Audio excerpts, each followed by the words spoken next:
ଜଣେ ଡାକ୍ତରଙ୍କ ଦ୍ୱାରା ସପ୍ତାହର ବିଭିନ୍ନ ଦିନରେ ପରୀକ୍ଷା କରିଥିବା ରୋଗୀ ସଂଖ୍ୟାକୁ ଏକ ସାରଣୀରେ ଦିଆଯାଇଛି।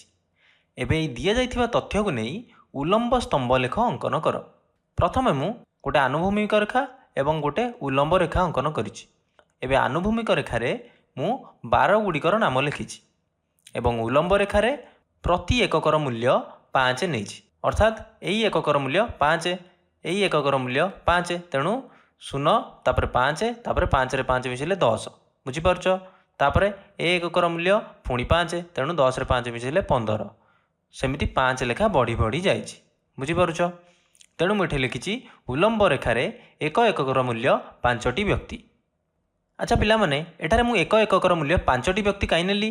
2ଟି ବ୍ୟକ୍ତି ନେଇପାରିଥାନ୍ତି, 3ଟି ବ୍ୟକ୍ତି ନେଇପାରିଥାନ୍ତି, 5ଟି କାହିଁ ନେଇଛି ଦେଖ। ଆମ ପାଖରେ ବ୍ୟକ୍ତି ସଂଖ୍ୟା ଯାହା ସବୁ ଅଛି 30, 25, 20, 25, 35, 10 ଏସବୁ 5 ଦ୍ୱାରା ବିଭାଜ୍ୟ।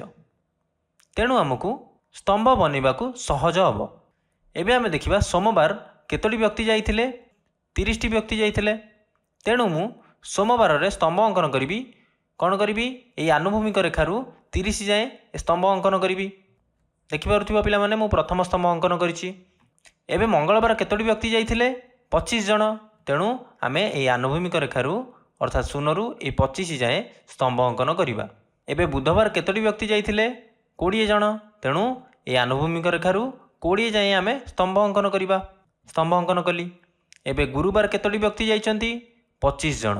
ତେଣୁ ଏଠି ଗୁରୁବାରରେ ମୁଁ ଏହି ଆନୁଭୂମିକ ରେଖାରୁ 25 ଯାଏଁ ସ୍ତମ୍ଭ ଅଙ୍କନ କରିବି। ଏବେ ଶୁକ୍ରବାର କେତୋଟି ବ୍ୟକ୍ତି ଯାଇଛନ୍ତି? 35 ଜଣ। ତେଣୁ ଏ ଆନୁଭୂମିକ ରେଖାରୁ 35 ଯାଏଁ ମୁଁ ସ୍ତମ୍ଭ ଅଙ୍କନ କରିବି। ଏବଂ ଶନିବାର କେତେ ଜଣ ଯାଇଛନ୍ତି? 10 ଜଣ। ତେଣୁ ଏବେ ଆନୁଭୂମିକ ରେଖାରୁ ମୁଁ 10 ଯାଏଁ ସ୍ତମ୍ଭ ଅଙ୍କନ କରିବି। ବୁଝିପାରୁଛ? ଏପରି ଆମେ ସ୍ତମ୍ଭ ଲେଖ ଅଙ୍କନ କରିପାରିବା।